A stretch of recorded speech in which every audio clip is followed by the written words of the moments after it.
والصلاة والسلام على سید المرسلین اما بعد فاعوذ باللہ من الشیطان الرجیم بسم اللہ الرحمن الرحیم قد جاءکم من اللہ نور وکتاب مبین صدق اللہ العظیم وصدق رسولہ النبی الکریم الامین۔ چند منٹوں کے اندر اپنے مسلک حق اہل سنت کا عقیدہ اور سرکار دو عالم صلی اللہ علیہ وسلم کی شان نورانیت میں آپ کے سامنے پیش کر کے اپنے ٹوٹے پھوٹے الفاظ میں اپنی حاضری ختم کروں گا۔ درود پاک سے بات شروع کرتے ہیں۔ نبی پاک صلی اللہ علیہ وسلم نے فرمایا، حدیث پاک کا خلاصہ ہے کہ جو بندہ درود پاک پڑھتا ہو، اتنا درود پڑھتا ہو کہ اسے کوئی دیگر نفلی عبادت کرنے کا بھی ٹائم نہ ملتا ہو۔ یہاں تک بزرگوں نے لکھا کہ اگر وہ بندہ اتنا درود پڑھتا ہو کہ وہ اس کو دعا مانگنے کا بھی وقت نہیں ملتا، یعنی اتنا عاشق درود ہے کہ وہ دعا بھی نہیں مانگتا، تو بزرگ فرماتے ہیں اللہ بن مانگے اس کے سارے کام پورے کر دیتا ہے۔ تو حضور فرماتے ہیں جب بندہ درود پڑھنا شروع کرتا ہے، اللہ برابر اس پہ رحمتیں برسانا شروع کر دیتا ہے۔ اے بندے اب تیری مرضی ہے، تو مجھ پہ کم پڑھ لے یا زیادہ پڑھ لے۔ ایک مرتبہ حصول برکت کے لیے مل کے درود پاک پڑھیے۔ الصلاۃ والسلام علیکہ یا سیدی یا رسول اللہ، الصلاۃ والسلام علیکہ یا سیدی یا حبیب اللہ، الصلاۃ والسلام علیکہ یا نبی اللہ وعلا آلکہ واصحابکہ یا سیدی یا نور اللہ۔ ماشاءاللہ آج کی محفل پاک بڑی بارونق، نورانی، وجدانی تھی اور بڑی کیفیت اور سرور والی محفل تھی۔ اللہ تعالی ہم سب کی حاضری قبول فرمائے۔ اب چند منٹ کی حاضری ہے۔ جو دوست آشقان رسول کھڑے ہیں ان کی خدمت میں گزارش ہے، پنڈال میں جگہ ہے بیچ میں، آپ بھی تشریف لے آئیں، بیٹھ کے اللہ اس کے رسول کا مختصر ذکر سن لیں۔ جو دوست ارد گرد کھڑے ہیں برائے مہربانی آپ کی شفقت نوازش ہوگی، آپ تشریف لے آئیں اور آسانی کے ساتھ دیگر معاملات درود و سلام، دعا اور لنگر شریف کا جو تقسیم کاری کے معاملات ہیں وہ بھی آسانی کے ساتھ وہ میسر آ سکیں گے۔ قرآن پاک کی ایک آیت کریمہ پڑھی، قد جاءکم من اللہ نور و کتاب مبین۔ قد اس کا مطلب ہوتا ہے بے شک یا تحقیق۔ جاء اردو کے مطلب جا کا مطلب ہوتا ہے جا، عربی دے اندر جا کا مطلب ہوتا ہے آ۔ قد جاء بے شک آ گیا، کم تمہارے پاس، من اللہ نور اللہ کی طرف سے نور۔ سبحان اللہ۔ قرآن پاک کا مطالعہ کریں تو قرآن پاک کے اندر تقریباً 44 مرتبہ اللہ نے لفظ نور استعمال فرمایا ہے۔ 44 مرتبہ۔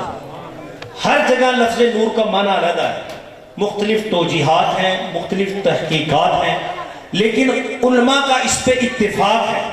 مسلک دیوبند، مسلک اہل حدیث، مسلک اہل سنت کہ تمام علماء نے متفقہ طور پہ لکھا ہے کہ 4 جگہ قرآن کی ایسی ہیں جس میں نور سے مراد محمد مصطفیٰ صلی اللہ علیہ وسلم۔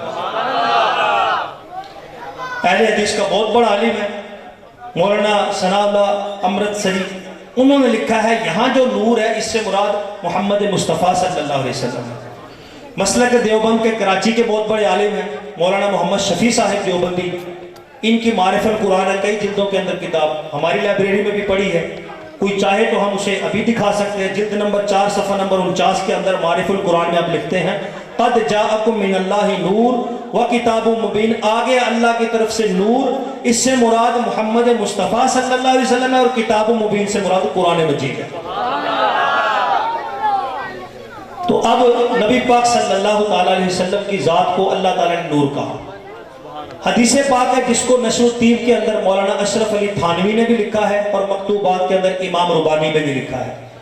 حدیث پاک یہ ہے کہ اللہ کے محبوب صلی اللہ علیہ وسلم نے فرمایا اول ما خلق اللہ نوری، اول سب سے پہلے، سب سے اول، ما خلق اللہ جس چیز کو اللہ نے پیدا کیا، یعنی سب سے پہلی جو اللہ کی مخلوق ہے نوری، وہ میرا نور ہے۔ اب پتہ چلا کہ اللہ کی بے شمار مخلوق ہیں، جو چیزیں پیدا ہوئی ہیں وہ ساری اللہ کی مخلوق ہیں۔ اب کیا کیا چیزیں مخلوق ہیں میں آپ کو گناتا ہوں، لیکن جتنی بھی مخلوق ہوگی اللہ کی، نبی پاک صلی اللہ علیہ وسلم کا نور اول مخلوق ہوگا، کیونکہ حضور نے فرمایا اول ما خلق اللہ نوری، اللہ نے سب سے پہلے میرے نور کو پیدا کیا ہے۔ تو حضور کا نور اول مخلوق، باقی ساری چیزیں یہ بعد والی مخلوق ہیں۔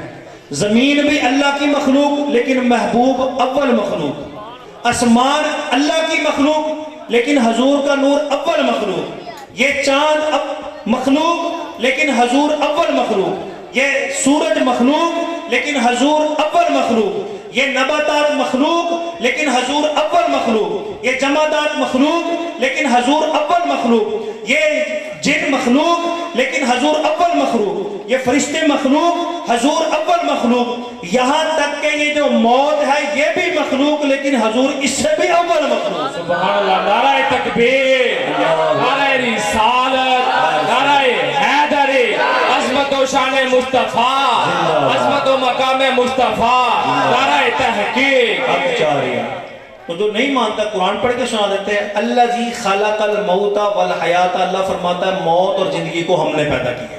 تو جو پیدا ہوتی ہے مخلوق ہوتی ہے، تو موت جو ہے یہ بھی مخلوق ہے لیکن حضور اول مخلوق ہے۔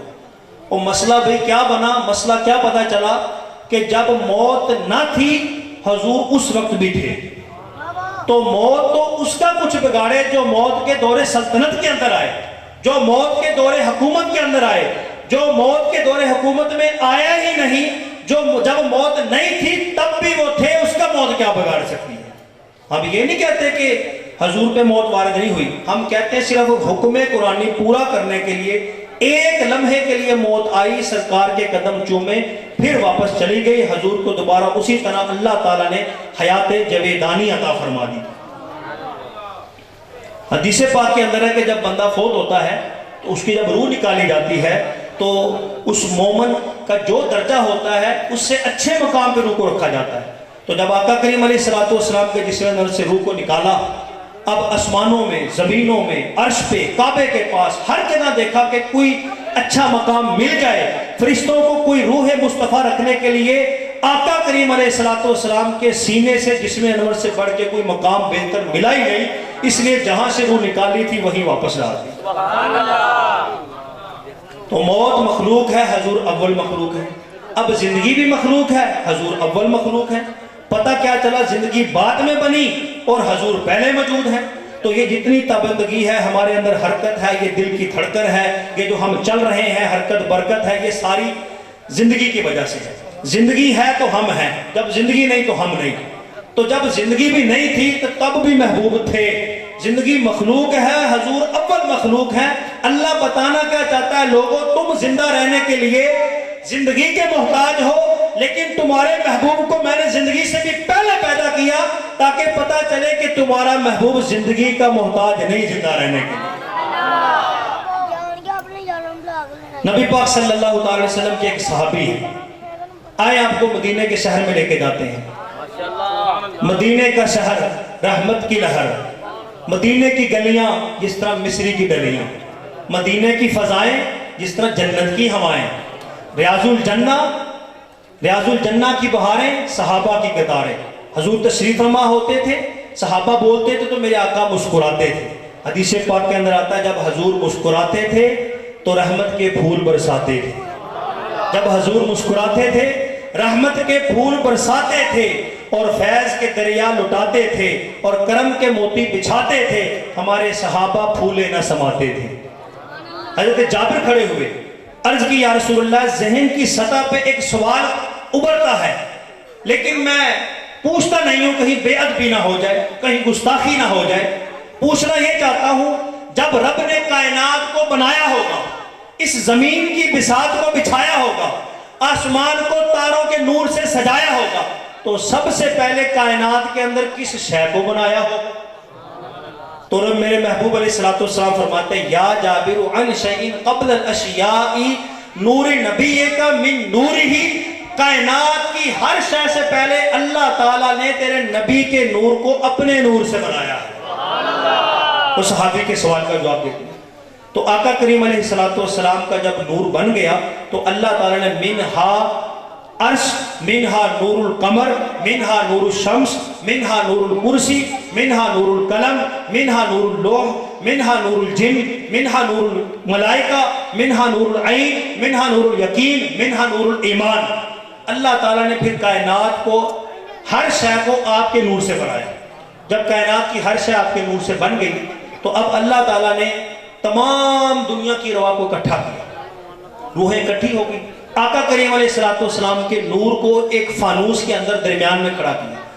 اب اللہ تعالیٰ نے کائنات کی تمام ارواح کو حکم دیا کہ اے روحو تم اس نور کے گرد طواف کرو, اس کی زیارت کرو. اب ایک چیز درمیان کے اندر ہو, جو سامنے بیٹھے ہیں ظاہری بات ہے ان کو آگے سے نظر آئے گا, ان کو بیک سے نظر نہیں آئے گا. جو پیچھے بیٹھے ہوں گے ان کو پیچھے سے نظر آئے گا. جو دائیں بیٹھے ہوں گے انہیں دائیں سائڈ نظر آئے گی. جو بائیں بیٹھے ہوں گے انہیں بائیں سائڈ نظر آئے گی. یعنی کوئی چیز درمیان میں پڑی ہو تو آگے بیٹھنے والے کو یا پیچھے بیٹھنے والے کو یا دائیں بیٹھنے والے کو یا بائیں بیٹھنے والے کو چاروں طرف نظر نہیں آ سکتی. اب علامہ اسماعیل حقی نے تفسیر روح البیان کے اندر کیا لکھا ہے, 335 سال پرانی کتاب ہے. اس کو سارے مسلک سارے مذہب مانتے ہیں, تفسیر روح البیان. اور جامع المعجزات امام رہاوی کی 350 سال پرانی کتاب ہے, اس کو بھی سارے مانتے ہیں. اس سے سارے حضور کے معجزات بیان کرتے ہیں. ان دو کتابوں کے اندر لکھا ہے جب نبی پاک صلی اللہ علیہ وسلم کے نور کو اللہ نے درمیان میں کھڑا کیا اور لوگوں کو کہا کہ دیکھو, اب ہر کوئی سارا کچھ تو نہیں دیکھ سکتا تھا. کسی کی نظر سر پہ پڑی, کسی کی نظر کندھوں پہ پڑی, کسی کی نظر قدموں پہ پڑی, کسی کی نظر ہاتھوں پہ پڑی. اب علامہ اسماعیل حقی رحمۃ اللہ علیہ تفسیر روح البیان 335 سال پرانی کتاب جس کو سارے مسلک مانتے ہیں, اس میں کیا لکھتے ہیں علامہ اسماعیل حقی کہتے ہیں تو جب ارواح نے دیکھا حضور کے نور کو, من نظر الی رأسہ, جس کی نظر حضور کے سر پہ پڑی اللہ نے جب وہ پیدا ہوا کائنات کے اندر سارے بادشاہ بنا دیے. من نظر الی جبینہ, جس کی نظر حضور کی پیشانی پہ پڑے اللہ نے کائنات کے سارے امیر اور عادل بنا دیے.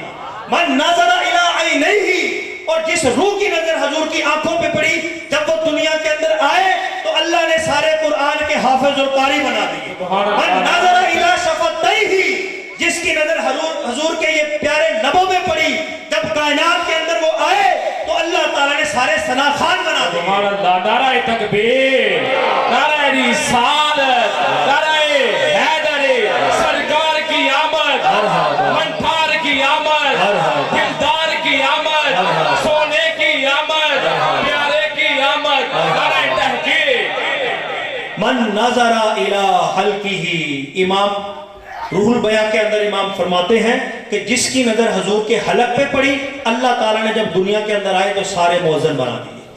من نظر الی صدرہ, جس کی نظر حضور کے سینے پہ پڑی جب وہ پیدا ہوئے تو اللہ تعالیٰ نے کائنات کے اندر سارے عالم, مجتہد اور مفتی بنا دیے.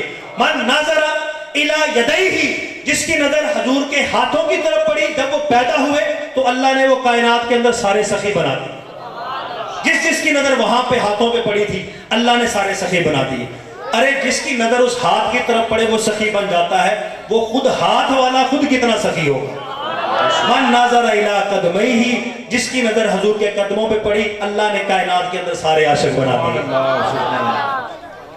اور کچھ ایسے بھی بدبخت تھے جن کی کہیں نظر پڑی نہیں, تو جب جس نے نور کو نہیں دیکھا, آج بھی ان کی نسل موجود تو نور نو مانتے ہی نہیں ہے, جن کی نظر نہیں پڑی اللہ نے جب کائنات کے اندر آئے ابو جہل بنا دی, ابو لہب بنا دی, عتبہ بنا دی, شیبہ بنا دی, یزید بنا دی, یہ سارے کافر بنا دی. تو اللہ تعالیٰ نے اپنے محبوب علیہ السلام کو شان نورانیت جو عطا فرمائی ہے یہ حضور کی ذات کے اندر ہے. ایک بندے کی وصف ہوتی ہے, صفت ہوتی ہے. مثلا ایک میری ذات ہے, میرے ساتھ میں نے حفظ کیا تو حافظ لکھ دیتے ہیں, قرات پڑھی تو قاری لکھ دیتے ہیں, درس نظامی کی تو عالم لکھ دیتے ہیں. یہ ساری صفتیں ہیں. تو حضور کی بشریت یہ صفت ہے, ایک ذات ہوتی ہے. تو جو ذات ہے وہ نبی پاک صلی اللہ علیہ وسلم کا جو نور ہونا ہے یہ آپ کی ذات ہے. ڈٹھے ورک قرآن دے پھول سارے پر تیری شان دیا نہ کوئی اور ڈٹھا. کوئی نور آکھے کوئی بشر آکھے, پہندا رات دنوں ہے شو ڈٹھا. اللہ والے گل مکا دیتی تو سا ہور ڈٹھا سا ہور ڈٹھا.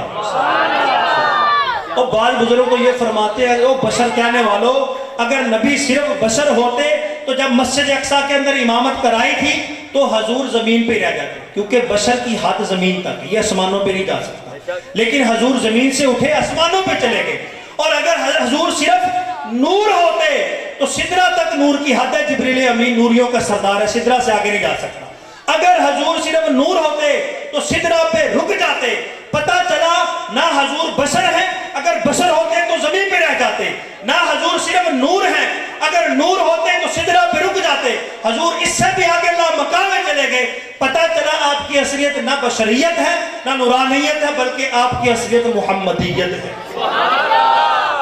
آخر میں 2-3 اعتراض جو بڑے چوٹی کے کرتے ہیں، کبھی آپ کو بھی ان سے پلہ پڑ جائے تو آپ کو بھی جواب دینے آئیں، یہ باتیں 2-3 منٹ کے اندر کر کے اپنی گفتگو ختم کرتا ہوں۔ اچھا کہندے ہیں اسی اوتھے گئے ساں مکے پاک، بڑا پیارا پہاڑ ویکھیا ہے، اودے تے چڑھ کے جڑا دعا منگے تے اللہ دعا قبول کردا ہے۔ جی اودا پہاڑ دا نام کی سی؟ جبل نور۔ کی نام سی؟ جبل عربی کے اندر کہتے ہیں پہاڑ کو، اور نور کا آپ کو پتہ ہی ہے نور کس کو کہتے ہیں، جبل نور۔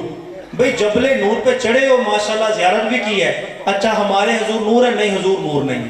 بھئی وہ جو جبل نور ہے، نور والا پہاڑ، اور یہ تو پوچھو وہ نور بنا کس طرح ہے؟ حضور نے قدم رکھے، پہلے وہ صرف پہاڑ تھا، تو پھر جب حضور نے قدم رکھے تو پھر وہ جبل نور بن گیا۔ اور جس کے قدم لگے پہاڑ نور والا ہو جائے، وہ خود کیسے نور والا نہیں ہو سکتا بھئی؟ اچھا جی حضور کے شہر کا نام کیا ہے؟ مدینہ وہ سارے بولو مدینہ منورہ۔ مدینہ کا مطلب ہوتا ہے شہر، اور منورہ نور والا، اور نور والا شہر۔ اور بھئی یہ تو بیماریوں کا گھر تھا، یہ تو یثرب تھا، بھئی یہ مدینہ المنورہ نور والا شہر کس طرح بن گیا؟ اور جب تک حضور نہیں آئے تھے وہ یثرب تھا، حضور نے قدم رکھے تو اس کو منورہ نور والا کر دیا۔ تو جس نبی کے قدم شہر پہ لگے شہر نور والا ہو جائے تو نبی نور والا کیوں نہیں ہے؟ اچھا پھر کہتے ہیں کہ یہ جو نور ہوتا ہے نا یہ زخمی نہیں ہو سکتا۔ دیکھو آقا کریم علیہ السلام نے جنگ لڑی تھی، جنگ کے اندر آپ زخمی ہوئے تھے، آپ کے ہونٹ بھی، آپ کے دانت مبارک بھی خون نکلا تھا، تو لہذا یہ بہت بڑی دلیل ہے۔ تو جو نور ہوتا ہے یہ زخمی نہیں ہوتا۔ لو جی اب ان کے پاس اتنا علم بھی نہیں ہے، ان کو یہ بھی نہیں پتا کہ زخمی ہونا نور کے منافی نہیں۔ حدیث پیش کرنے لگا ہوں، قیامت تک کوئی ان کا مولوی جواب نہیں دے سکتا۔ حدیث پاک کے اندر اللہ تعالیٰ نے موت کے فرشتے کو بھیجا کہ جاؤ میرا کلیم ہے مجھ سے باتیں کرتا ہے، اب اس کا ٹائم پورا ہو گیا، جاؤ موسیٰ کلیم اللہ کی روح قبض کر لو۔ موت کا فرشتہ گیا، سیاستہ کی حدیث ہے، موت کا فرشتہ آیا، موسیٰ علیہ السلام نے پوچھا کدھر؟ کہنے لگا آپ کی روح قبض کرنے۔ حدیث پاک کے لفظ ہے موسیٰ علیہ السلام نے زوردار تماچا فرشتے کے منہ پہ مارا۔ یہ میکائیل کو موت کے فرشتے کو پہلا اور آخری تھپڑ پڑا تھا، زوردار تماچا مارا۔ حدیث کے اندر یہ لفظ موجود ہے کہ جو اس ملک الموت تھے ان کی آنکھ باہر آ گئی، ہاتھ میں آنکھ کا ڈیلا رکھا اور اللہ کی بارگاہ میں واپس چلے گئے۔ اے مولا تو نے کیسے بندے کے پاس بھیجا ہے؟ وہ بندہ تو مرنا ہی نہیں چاہتا، میں نے موت کا نام لیا، چپیڑ مار کے میری آنکھ نکال دی۔ اللہ نے یہ نہیں فرمایا میں نے بھیجا، دیکھتا ہوں کون آتا ہے انکار کرنے والا، میں پوچھ لیتا ہوں۔ کہا کوئی بات نہیں، میرا کلیم ہے، مجھ سے باتیں کرتا ہے، میں اس سے باتیں کرتا ہوں، کوئی بات نہیں، تو پھر جاؤ ان سے پوچھ کیا چاہتے ہیں آپ؟ کہا ہے کہ جنت سے بیل لے گا اور بیل لا کے ان کے سامنے کھڑا کر، ان کو کہو کہ پیارے کلیم اس بیل کے اوپر ہاتھ رکھیں، ہاتھ کے نیچے جتنے بال آئیں گے اللہ تعالیٰ اتنے سال، 1000 سال عمر آپ کی اور بڑھا دے گا۔ موت کے فرشتے نے جنت سے بیل لیا، لے کے موسیٰ علیہ السلام کے پاس آیا اور سامنے آ کے کھڑا کر دیا۔ موسیٰ علیہ السلام نے پوچھا یہ کیا ہے؟ کہا کہ اللہ نے حکم دیا آپ اس بیل کے اوپر ہاتھ رکھیں اور آپ کے ہاتھ کے نیچے جتنے 1000 بال آئیں گے اللہ تعالیٰ آپ کی عمر اتنے 1000 سال اور بڑھا دے گا۔ تو موسیٰ علیہ السلام نے پوچھا پھر؟ کہنے لگا پھر موت ہے۔ آپ نے کہا پھر موت ہے تو پھر ابھی روح قبض کر لے۔ لیکن یہاں جو حدیث بتانے کا مقصد ہے وہ یہ کہ آپ نے تماچا مارا، وہ جو فرشتہ جس کو نور کہتے ہیں اس کی آنکھ نکالی اور زخمی کر کے رکھ دی۔ لوگ یہ جو نور ہوتا ہے زخمی نہیں ہوتا ہے، اے حدیث پاک جو نور زخمی ہوا پہ، تو پتہ چلا کہ جو نور ہوتا ہے یہ زخمی بھی ہو سکتا ہے، اور زخمی ہونا نور ہونے کے منافی نہیں ہے۔ اچھا بس آخری بات، تو آپ نے اپنے عقیدے پہ مسلک حق اہل سنت پہ قائم رہنا ہے۔ جو نور ہوتا ہے نا اس کے بال وغیرہ داڑھی وغیرہ نہیں ہوتی، ہمارے آقا کی تو داڑھی پیاری تھی، بڑے مبارک بال تھے، زلفیں تھی، تو اگر حضور نور ہوتے تو بال نہ ہوتے، کیونکہ جو نور ہوتا ہے اس کے بال نہیں ہوتے۔ اب میں آپ کو سنانے لگا ہوں حدیث جبریل، مشکات شریف کی کتاب ہے۔ مشکات شریف وہ کتاب ہے جو سارے مسلک کے مدارس کے اندر پائی جاتی ہے۔ دیوبندی دیکھ لیں، شیعہ دیکھ لیں، اہل حدیث دیکھ لیں، سنی دیکھ لیں، جتنے مسلک مذہب ہیں سب کے مدارس کے اندر جو عالم بنتا ہے اس کو پہلے مشکات شریف پڑھائی جاتی ہے۔ مشکات شریف کی پہلی حدیث ہے، پہلی حدیث کا نام ہے حدیث جبریل۔ نبی پاک صلی اللہ علیہ وسلم تشریف فرما تھے، صحابہ ارد گرد گھیرا لگا کے بیٹھے ہوئے تھے، یوں آقا جھرمٹ میں ہے جس طرح تاروں کے جھرمٹ میں چاند ہوتا ہے۔ تو حضور تشریف فرما ہے، ایک بندہ آ گیا، بڑا سونا، بڑا خوبصورت، سفید رنگ کا چٹا لباس پہنا ہوا ہے، اور داڑھی ہے گھنی، اور بال بھی بڑے لمبے ہیں۔ تو آقا کریم علیہ السلام کو آ کے عرض کرتا ہے، یا رسول اللہ صلی اللہ علیہ وسلم، مل اسلام، اسلام کیا ہے؟ تو حضور اس کا جواب دیتے ہیں، تو وہ کہتا ہے صدقتا، یا رسول اللہ آپ نے ٹھیک کہا۔ تو حضور کو کہتا ہے کہ احسان کیا ہے؟ حضور کہتے ہیں احسان یہ ہے۔ وہ کہتا ہے صدقتا، آپ نے ٹھیک کہا۔ حضرت عمر پاس بیٹھے ہوئے تھے، آپ فرمانے لگے عجیب بندہ ہے، آپ پہ ہی سوال کرتا تھا، آپ پہ جواب بھی دے دیتا ہے، آپ پہ کہنا سوال کرتا تھا، آپ پہ کہتا ٹھیک ہے، یہ عجیب بندہ ہے، خود ہی سوال کرتا ہے، خود ہی تصدیق بھی کرتا ہے۔ حضور فرماتے ہیں اور قریب ہو جاؤ۔ اس نے بہت سے سوال کیے، قیامت کے بارے میں پوچھا، قیامت کب آئے گی؟ حضور نے جواب دیا، وہ اٹھ کے چلا گیا۔ آیا، دو زانو ہو کے بیٹھا، حضور نے اس کو قریب کیا، سوال و جواب ہوئے، چلا گیا۔ حضور نے پوچھا صحابہ جانتے ہو کون تھے؟ صحابہ نے عرض کی نہیں یا رسول اللہ۔ یا رسول اللہ، چہرے کی تر و تازگی تھی، یعنی کوئی گرد وغیرہ، گھٹا وغیرہ، بال وغیرہ نہیں بکھرے ہوئے تھے، اور بالکل سواری بھی بالکل تکڑی تھی، اور کپڑے بھی بالکل صحیح تھے، کوئی بال وغیرہ نہیں تھے۔ لگتا تو یہی تھا یہیں کہیں مدینے کی کسی گلی نکڑ موڑ سے نکل کے آیا ہو، لیکن یا رسول اللہ ہم سارے مدینے کے رہنے والے ہیں، اگر یہاں کہیں کسی گلی کا ہوتا تو ہمیں پتہ چل جاتا کون ہے۔ تازگی سے یوں لگتا تھا یہیں کسی گلی سے نکل کے آیا، لیکن یا رسول اللہ یہاں کا رہنے والا نہیں تھا۔ لیکن عجیب بات ہے، یہ بھی سمجھ نہیں آتی، اگر دور کا رہنے والا تھا تو کیونکہ آگے سارا صحرا ہے، ریت اڑتی، گرد پڑتی، کوئی بالوں کے اندر کوئی بال گرد آلودہ ہوتے ہیں، کوئی کپڑوں کے اوپر گرد گھٹا مٹی پڑا ہوتا، کوئی دور سے آیا ہوتا تو آثار سفر ہوتے۔ یا رسول اللہ آثار سفر بھی نہیں تھے، دور کا رہنے والا بھی نہیں لگتا تھا، اور تر و تازگی ایسی تھی کہ یہاں سے نکل کے آیا ہو، لیکن یہاں تو ہم چپے چپے کو جانتے ہیں، یہاں کا رہنے والا بھی نہیں تھا۔ حضور پتہ نہیں کون تھا، واللہ اعلم ورسولہ اعلم وعز وجل، اللہ اور اس کا رسول بہتر جانتا ہے کون۔ حضور فرماتے ہیں اے عمر، یہ جبریل امین تھا جو تمہیں تمہارا دین سکھانے آیا۔